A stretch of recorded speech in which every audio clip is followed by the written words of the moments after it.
I have 5 goals for the new year. I'm going to let you in on how I plan on keeping them realistic and actionable for my lifestyle according to the research. And maybe you'll get some inspiration for your own goals for 2025.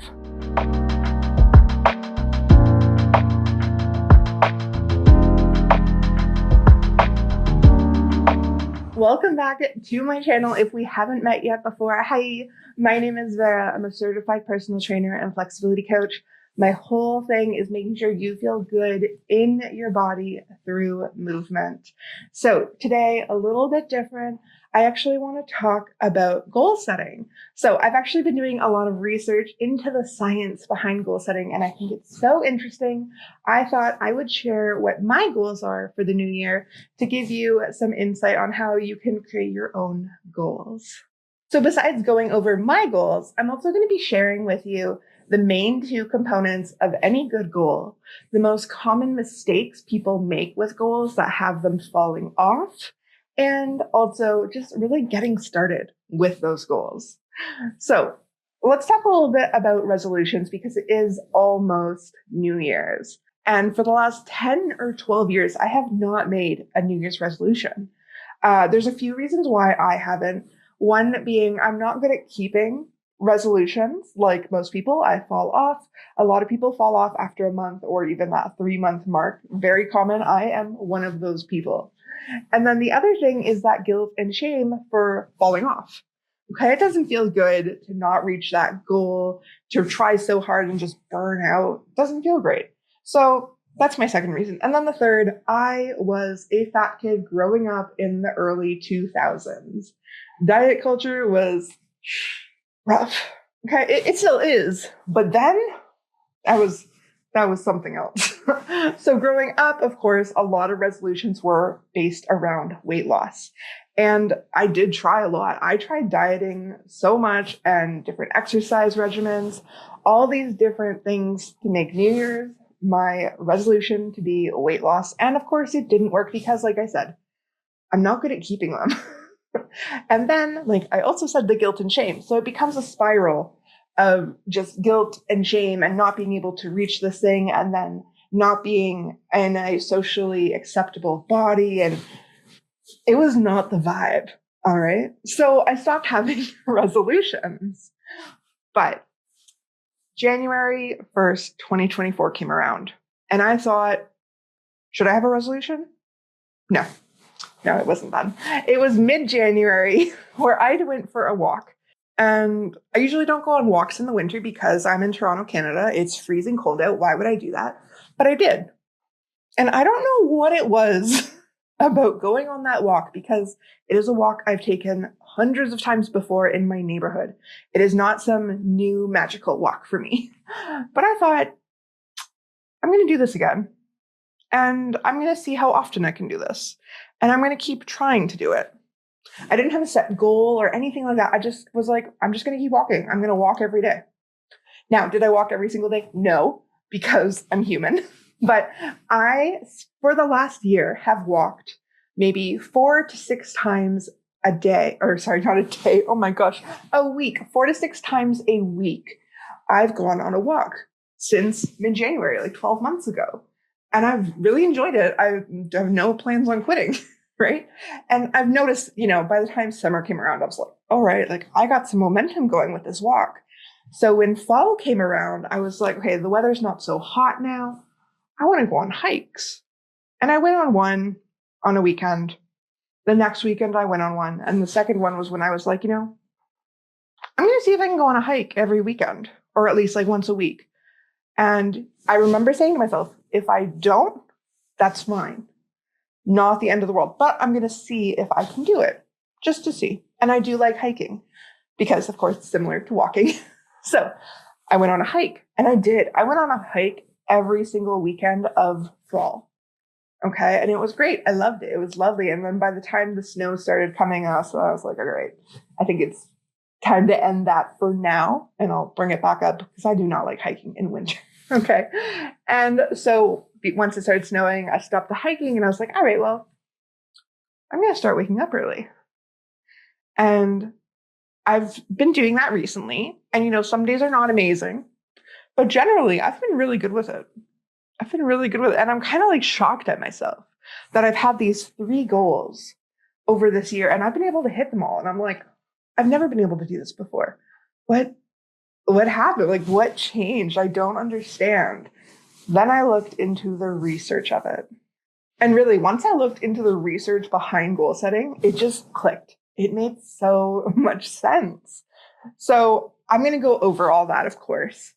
And I want to go over the 2 things we need to create a good goal, those mistakes. I'm going to go over my goals. I'm going to talk about beginning and starting those goals. And hopefully it's going to give you some inspiration for your own goals.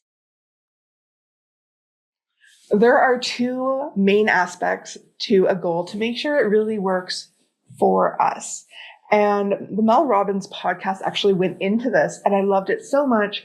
I did some more research on it and now I just have to share it with you. So that is that a goal must have the will and it must have the way. And I know a lot of people talk about SMART goals, and yes, SMART goals are great, but not for me. I don't know what it is, but my brain just cannot wrap its head around SMART goals. So this is a similar way to create a SMART goal, but different in a way that at least my brain understands. So let's talk about this will and that way. There must be a will. And the will is the behavioral and emotional aspect, the why. Okay, so we can go over 3 questions here when it comes to the will. Why is this behavioral change important to you? Why now? And why do you want to change? Okay, so it's really digging into your values on that one. Okay, the why or the will. And then the way, which is the informational and cognitive aspect, the how. So if we go over questions for the how or the way, it's going to be things like, what is the behavioral change that needs to happen and unfold here? Or what skills and capabilities do we potentially need to reach this goal? And then what is the specific plan for doing this thing? So we have the why and the how. There must be a will, there must be a way.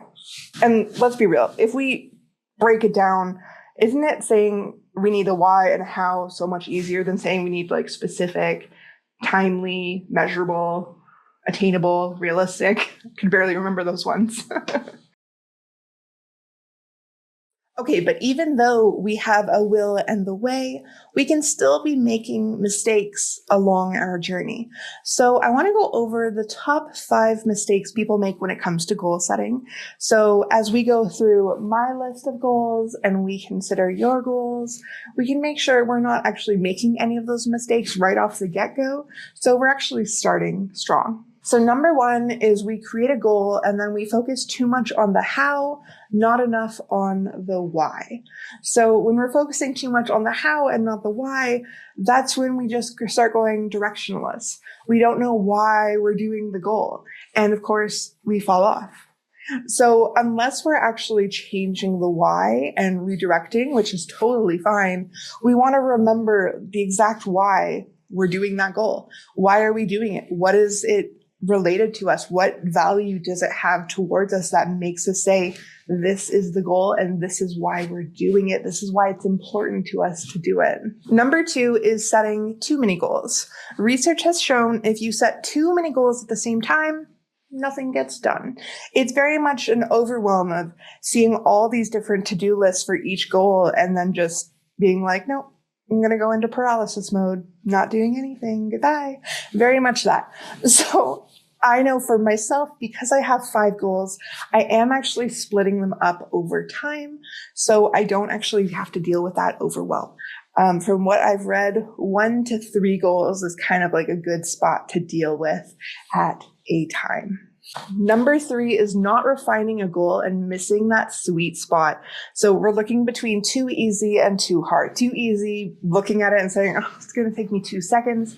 not doing it. And then too hard is going to be something like a dream. And that dream is so ambitious and it actually is made up of smaller goals. So it's way too far out there. We want something that feels achievable, but it's still ambitious. So it gives us a little bit of a challenge. So for example, we can say something like our goal and it has a date. And, we can say, okay, a month is too short. A few months is too vague. A year is too long. Let's make it specific. Let's refine, say 75 days. Number 4 is the goal just being too general. So kind of going off number 3 of refining, we don't want a very vague goal. So I'm going to give a little bit of a spoiler here. One of my goals is gardening, and we're going to go into it, but gardening more as a goal is nice, but that's so vague. What does that mean? So I will go into it when we get to that goal, but we want to make sure we're not very general. We're being specific. Okay. We're refining here. Remember from the last one, refining. And number 5 is going a little bit against the other ones, but it is saying you can't be that specific. You can't go for a very specific number or times of things or pounds or date or what have you. You don't want to go too specific. You want that high and low range. So what they say by that is from these studies, they did this thing where they had people lose weight. And what they found was it was so much harder for people to lose 3 pounds than to lose 2 to 4 pounds. So we're looking at, instead of 7 days a week, we're looking at 5 to 7 days a week. It feels more achievable and less hard and fast. It gives us a little bit of leeway here. So those are our 5 main mistakes. And one final thing to consider as we go over our goals, it is how will we have known we've succeeded? Is it maybe hitting a certain milestone or achievement or what have you? What tells us we've achieved that goal? So that is something else to consider as we go into our goals and my goals. All right, so we know goals must have the will and they must have the way. And we know the 5 main mistakes when it comes to setting these goals. So I'm going to go over my goals now, and I'm going to be making sure I'm checking all those boxes to make sure I'm hitting the will, the way, how I've succeeded, if I'm making any of those mistakes, and how I can fix those before I even get started. And maybe you have your own goals already set and you can go over them with me as we go through these, or you can use this as some inspo time to figure out what means a lot to you and what goals you could create for the new year if that feels right for you. Like I said earlier, I have a new morning routine, and one of the parts of that morning routine is having the screen time lock app thing. I don't know what it's called, but it's when you can't access any of your apps. I have that set until 8:30 in the morning, and I wake up around 6:37. So for an hour and a half to 2 hours, I don't have my phone with me. I'm not looking at it because I know it's locked. And it's really cool because, one, I'm not lying in bed for an hour after I wake up staring at TikToks because I can't. So what else am I going to do? I guess I'm going to get up and do stuff. But it is truly mind-boggling and incredible to me how much I've been getting done in the morning, not being able to look at my phone. And I know I can bypass it, but I feel like it's just enough of a wall that my brain is like, don't bother. Just don't do it. Unless I really have to. But I usually don't. I would say 97% of the time I don't, at least not yet. And the other thing I've noticed, especially with using my phone, is I have my phone beside me when I'm on my laptop, like most people do. And the amount of times I'm looking at my phone, tapping it, opening it up, checking my notifications, and then I have to look back at the task at hand. And it takes me so long to focus again. That task switching, it really takes a lot out of my brain power. And, honestly, between that and my average screen time, that notification you get at the end of the week, I'm on my phone a lot. Not only that, but a professor from NYU said, on average, we spend 20 years of our life on our phone. 20. 20 years. Not only does it take so much time away from my day, but honestly, I think it's safe to say we all know how our mental health is from being on social media for too long. Being on social media and on our phones, it gives us that dopamine rush. But then we put down our phone and we're like, well, where's the dopamine rush? It left us. So we pick up our phone again and get another dopamine rush. But, it's kind of that really high peak and then a little lower, a little lower, a little lower. And, it kind of goes in that cycle basically every day. Not only are we dealt with that cycle, but then we're being bombarded by things like bad news or just upsetting things on the internet or unrealistic beauty standards. And it's just so much information, and it's such an overwhelm of information, and it's so bad for our mental health. So that's why my first goal is less social media. So let's go into the research from earlier. There must be a will, there must be a way. The why and the how of the goal. So my why is that I want more time in my day, and I want my mental health to stop suffering from this large influx of information that is mostly negative that I see every single time I open my phone. I think that's a pretty simple why, but I think it works. And then the way. The how. So I obviously have the screen time thingy-mabob for the morning and throughout the night, but I'm going to take it a step further. I'm going to have the screen time limits on specific apps, which are my social media apps. And I'm going to have it for all of them a max of 3 to 5 hours. So not just 3 to 5 hours per, but 3 to 5 hours for all of them, which is, we'll see how that one goes. But that is my goal. I'm also going to make it a little bit harder for me to check these things. So I am going to take off my Face ID, which that will be a little bit hard for me to do, but I'm going to do it as a way to put up another barrier of me checking my phone. So when it comes to the mistakes we went over before, the only mistake I'm worried about is mistake number 3 is kind of missing that sweet spot of too easy, too hard. Because let's be real, it is very easy to bypass those screen time notifications, those locks. So I'm really going to try and stay disciplined here. And remember, this is for my mental health and my productivity. I'm going to do some extra little steps like taking the Face ID off to put another barrier there. And maybe I'll also try putting my phone in different rooms when I'm trying to work. And when will I have known I've succeeded? I don't have a specific date, like an end date for this. So I'm going to go off, if I can keep my phone away from me and in a different room for a full hour, then I'll know I've succeeded spending less time on social media. So this goal I'm pretty excited by. It's directly linked to my business and to what I can do for my students, but in the end, it is totally just for me.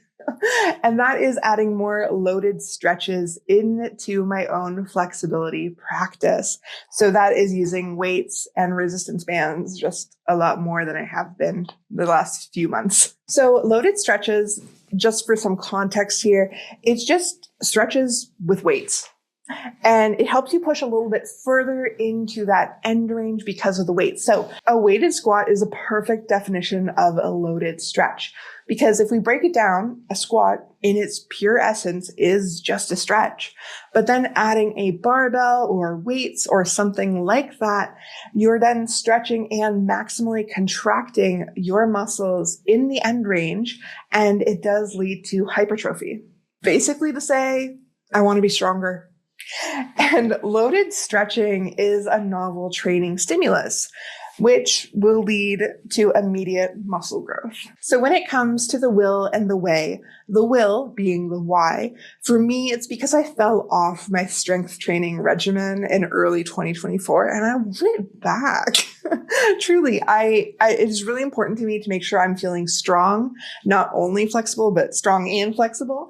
And so I really do want to bring it back, especially to help me kind of support my body because I do deal with chronic pain. And of course, stretching is so good for reducing muscle tension and making sure our joints move smoothly and reducing stress and all these great benefits. But strength training also has a lot of benefits. And for me right now, creating and strengthening my bone mass is the most important. And the way, which is the how. I'm going to start by adding 1 to 3 loaded stretches in for at least one of my flexibility-based workouts each week for the first 45 days. After the 45 days, if it's been going well, I'm going to up that number to 2 to 4 loaded stretches for every flexibility-based workout I have for the following 3 months. So that is the will and the way. When it comes to the mistakes that we went over before, I'm actually not going to start this goal right off the bat. I'm going to stagger it a little bit later into this year. I'm probably maybe going to start maybe even a little bit less just to really ramp myself in because I don't want to overwhelm myself. So I am going to stagger this one a little bit down the line, but it is one of my goals. And if we think of how will I have known I've succeeded? Well, I have a tracker I use for my workouts, so I will make sure I have them all checked off, or as many as I can, to make sure I am keeping consistent with that goal.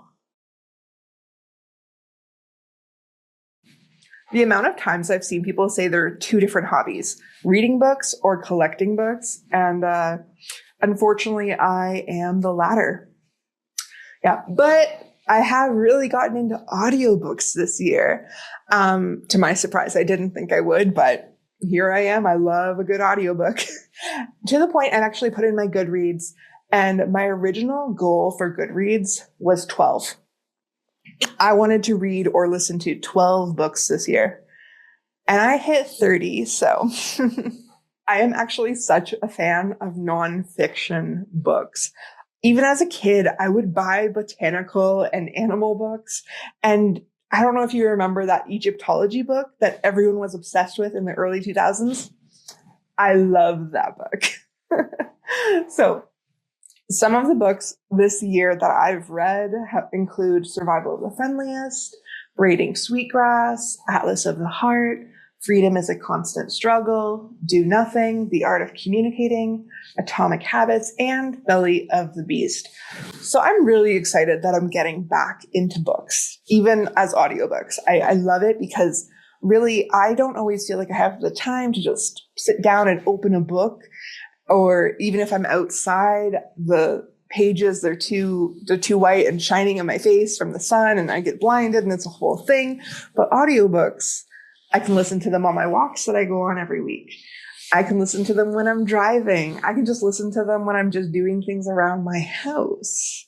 So that's really been great. And I'm just so excited because I can really listen to them and learn because I love nonfiction. So I think this is going to be a great goal for myself because I do listen to topics like philosophy, physiology, mindset, growth, self-help type books, or even just on current topics. I love learning that kind of stuff. But really, if you have any book recommendations, please drop it in the comments down below. So the why. Well, I want to make sure I'm staying educated, up to date on topics that actually matter to me. And I want to make sure they're coming from reliable sources and from experts. Especially in this day and age, there's a lot of misinformation going around, but also people don't always want to have a conversation with one another if maybe their views are slightly different, or maybe that person may not be educated and we think they're going to have a different view, all those kind of things. I want to stay educated and informed when it comes to things that matter to me.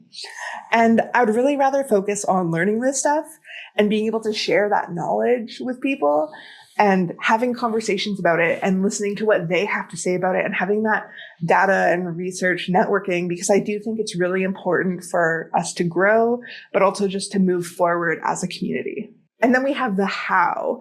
So thanks to Goodreads, I can have my reading challenge set up when the new year comes, and I will for sure have that.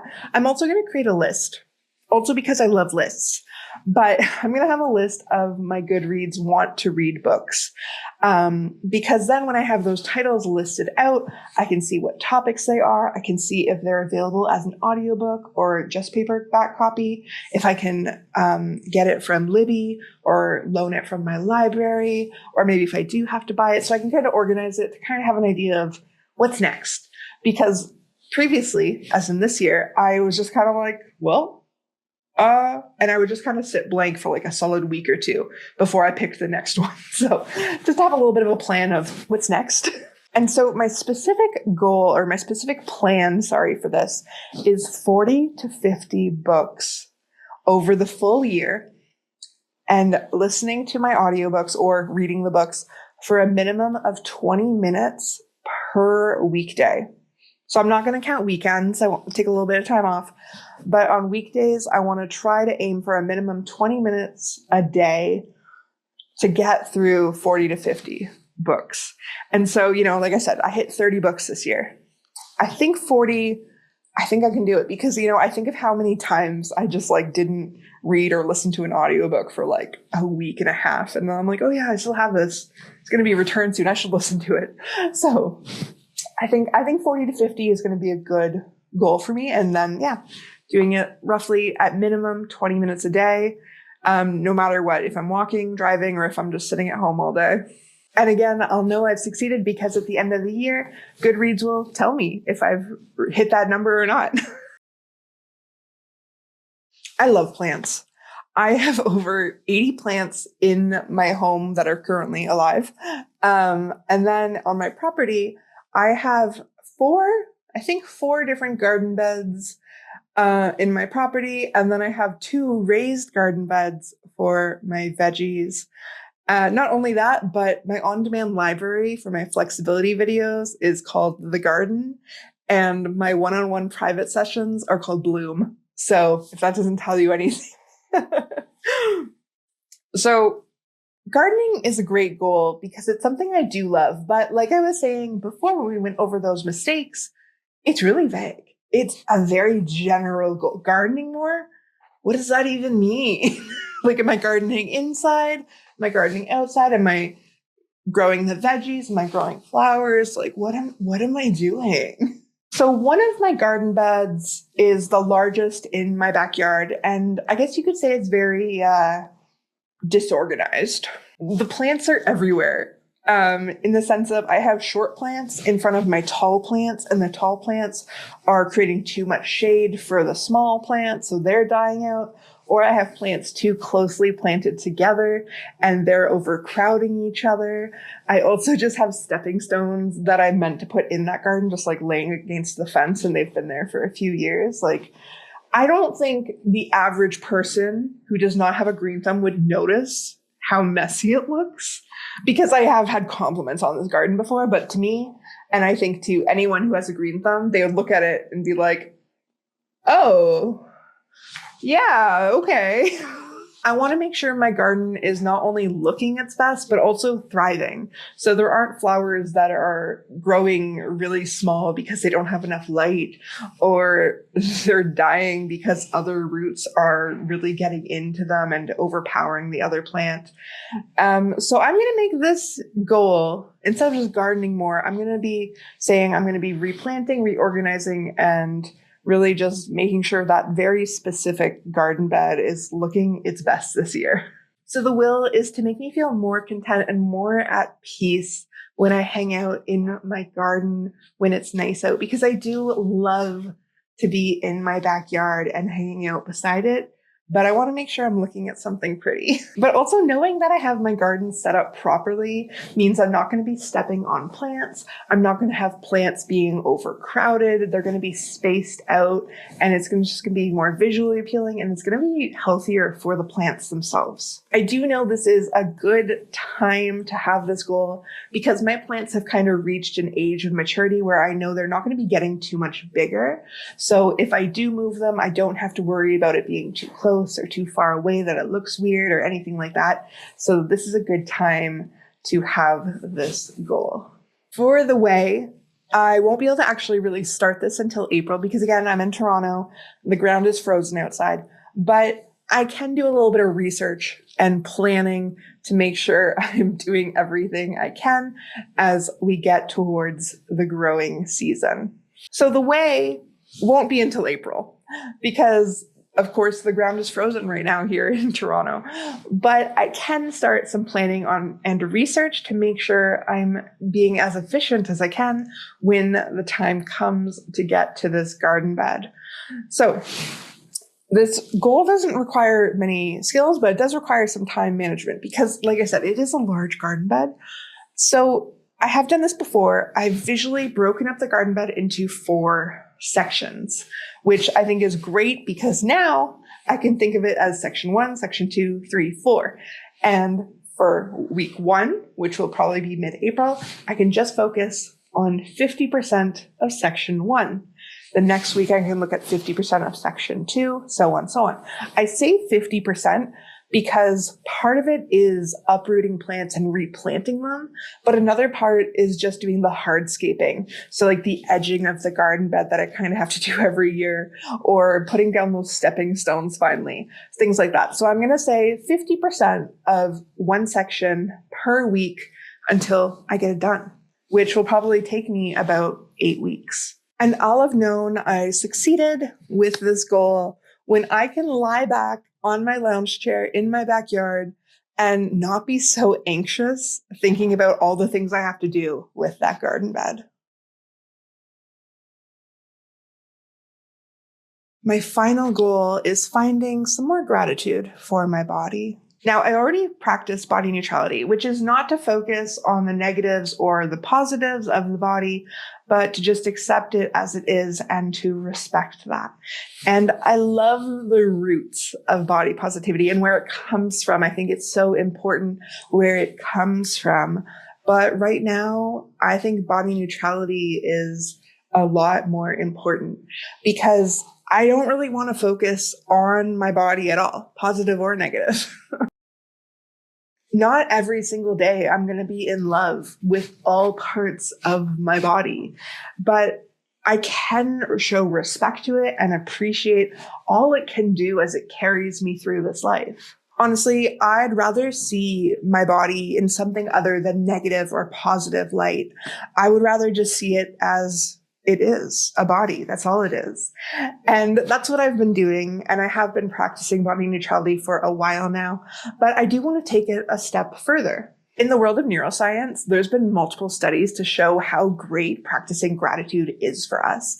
Anywhere from aiding our sleep quality, to reducing pain and stress, to boosting our immune system, to reducing depression and anxiety. And this isn't just a short-term thing. It's been shown that it's actually a long-term effect that's changing our neural structures in our brains. So this is definitely something I want to practice a bit more, but I want to practice it in relation to myself and my body. With how society picks at body image and how we're in a culture that was, and frankly still, very obsessed with concerning dieting methods, it's hard to stay neutral in my body. Not only that, but I'm in the fitness industry, and we all know the fitness industry can be very toxic in very concerning ways, very specific to body size and how the body looks. And it's not a great time. So that's why this goal is very close to home for me, because it is about my body and myself.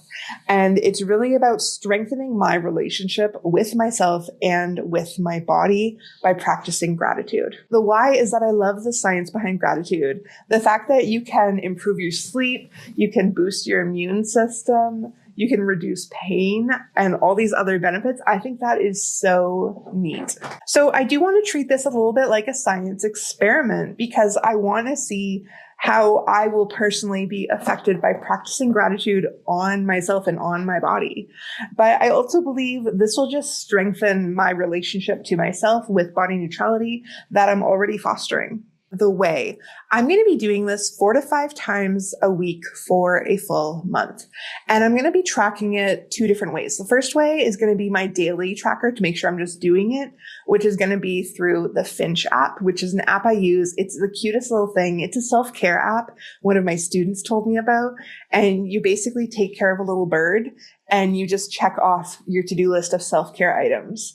So I'm going to be doing that. I'm going to put it in there as a goal for 5 days a week. So I'm going to try and aim 4 to 5 days a week of doing this, practicing gratitude towards my body goal. So I have the app, and then I also am going to be using my planner. So I love my handy dandy planner. I use this for so many things. And one of the things I do use it for is kind of tracking how I'm feeling. So I'm going to be using it to track not only my emotions, but exactly what I've planned or what I have said out loud to myself to practice gratitude towards myself. So I'm going to write it down so I'm not also repeating myself just every single day with the exact same piece. I'm trying different lines to see what makes me feel good. And when it comes to how will I know I've succeeded, I would have to say it's when I feel just at peace with my body. I would say like I'm just kind of that step further in my body neutrality journey, which of course is a lifelong journey, but that will be my 5th goal. So I have my goals. I've written them out. I've read them out loud. Now what? According to the research, we have to make our first milestone, and it has to be simple. So scientists actually call this incremental illusion, where we're more likely to achieve a goal when it's made up of small, easily achievable milestones. The University of Chicago actually did a study on this. And in group A, they had the buy 10 coffees, get one free card, and it was completely blank. So they had to start from coffee 1. Group B had a similar card, but it was buy 12 coffees, get one free. And the first 2 little designs were stamped. So they also had 10, but 2 of them were stamped. Group B, the one that had the card of 12 coffees to get one free, reached their goal of the free coffee so much faster than Group A because the first 2 coffees were already stamped. And that really just goes to show when we are checking things off, we are more motivated to keep going. So let's figure out that first milestone. Maybe it's just spending 5 minutes doing a little bit of Google research. Maybe it's calling up someone you admire, letting them know about your goal. Or you can even just write down in the comments below what your goal is, and you can check off that first milestone. Starting right away will lead to the most change. So I'm checking off my first milestone because I told you about my goals. If you're maybe sitting here at the end of this video thinking, okay, great, Vera, I'm so happy you have goals, but I still don't know what mine should be. No worries. I got you. I'm going to give you a couple prompts here so you can just kind of mull over it, dream about it, think about what your goals should be. So first off, we're going to dream big. And I mean big. Okay, dream the biggest you can ever dream.